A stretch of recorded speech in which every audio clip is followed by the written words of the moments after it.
We see the guys at the faceoff dot. Of course, it's Owen Bosak for the Pride, redshirt sophomore, and looks like Tim Golden for the Holy Cross Crusaders. Both of these teams struggled in the dot last game. Both of these teams clicking about 37% on faceoffs so far.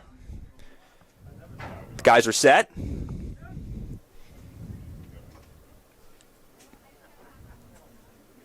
And the whistle blows. We're underway here from Rams Field. Get set for some NCAA Men's Lacrosse Division I action. Ground ball looks like it is picked up by Blake Cooling of the Pride, and he plays it back to Shea Kennedy. See what happens on this faceoff, of course.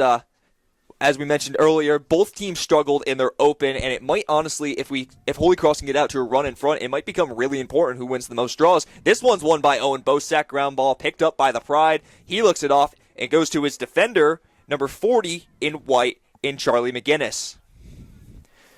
Pride's William Rustler right there. As Holy Cross was starting to set up their offensive possession, there was a moving screen that caused the turnover before this face-off. That the ground ball, it looks like it's won by Holy Cross. 35 purple with the ground ball. As we are back in the offensive zone, it's Plunkett.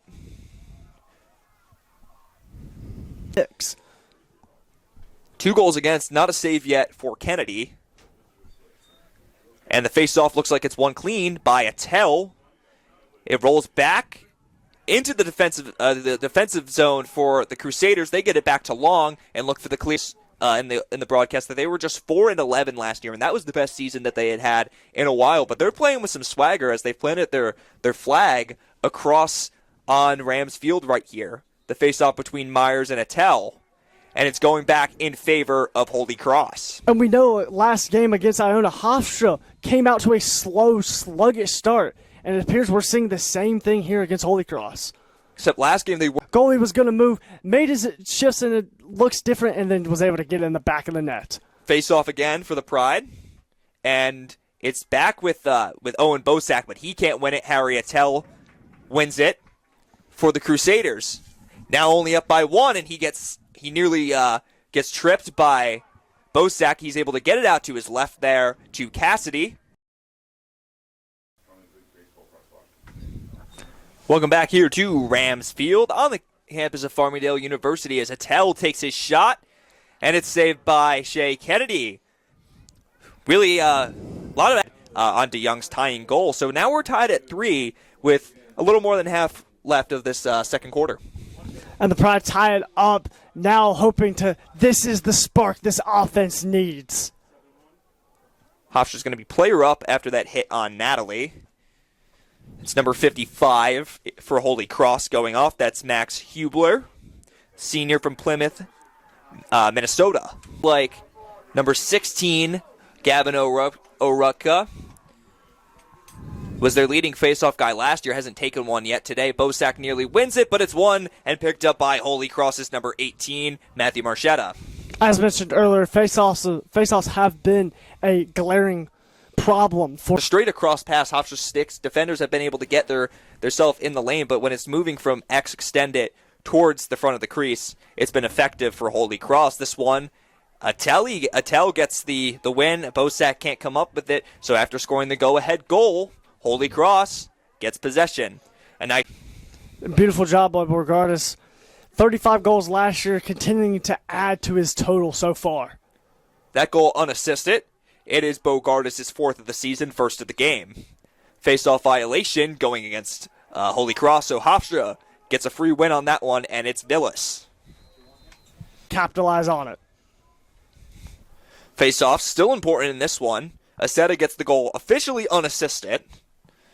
And the face-off is still loose. Cooling is tied up by his defender, so it's picked up by the short stick, number 16, Gavin Ouhrabka, their face-off guy who gets the win this time. Flips it off to 60. He's been good today, but Holy Cross has had their moments where they're able to find the back of the net. And we talked about defensive performance in the first half. Now it has been goal after goal after goal. A clean win here for Attell, and he takes the shot, saved by Kennedy. Clark gets the ground ball. Now back in transition. Another face-off set here. Hofstra leads by 1 now. This was a game, reminder, that was 3-3 at the half, and now we've played 7 minutes, and 3 goals for Hofstra, 2 for Holy Cross.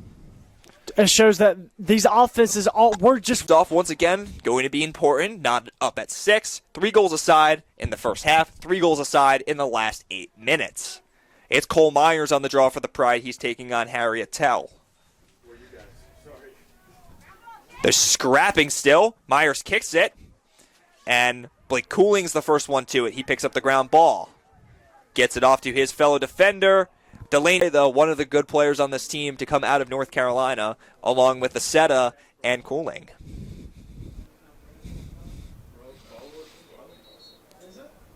Whistle blows, face-off violation against the Pride. Player up. But if you lose it, you're going to have to force a turnover, and that minute just kind of drains off the clock. It's Bosak and Attell back on the draw. Cooling alone on the right side there, as Cooling's going to be the one who has to force the turnover. He can't. Attell wins it.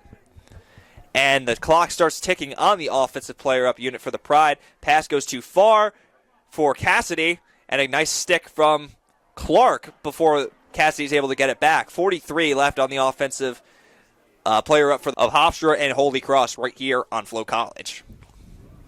We've had everything, a defensive battle and then an offensive explosion.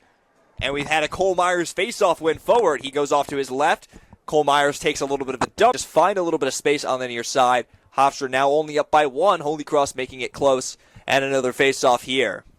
Cole Myers, it gets forward, but the ground ball is picked up by Holy Cross, and they pass it back to their defense with number 25. That's Jaden Franklin. Long has some pressure out the window when it's an 8-8 game with 9 minutes left. Now Hofstra and Holy Cross just have to throw to see what's going to stick now. Now you've got to see some change-ups. Maybe we see some different players in different positions. Holy Cross has a little bit of experience playing in overtime games. They had 2 last season. They were 1-1. Hofstra 1-0. They beat their rival Stony Brook at a night game at Sherwood Stadium last year. And the ball is won by Harry Attell and Holy Cross. It's a sudden victory. First goal wins. And there's a flag. It's going against Hofstra. Welcome back here to Rams Field on the campus of Farmingdale State. This face-off ever so crucial. It's won by Harry Attell and the Holy Cross Crusaders. They're going to get the first possession of this double overtime we've played. That's right, the 6th quarter of lacrosse here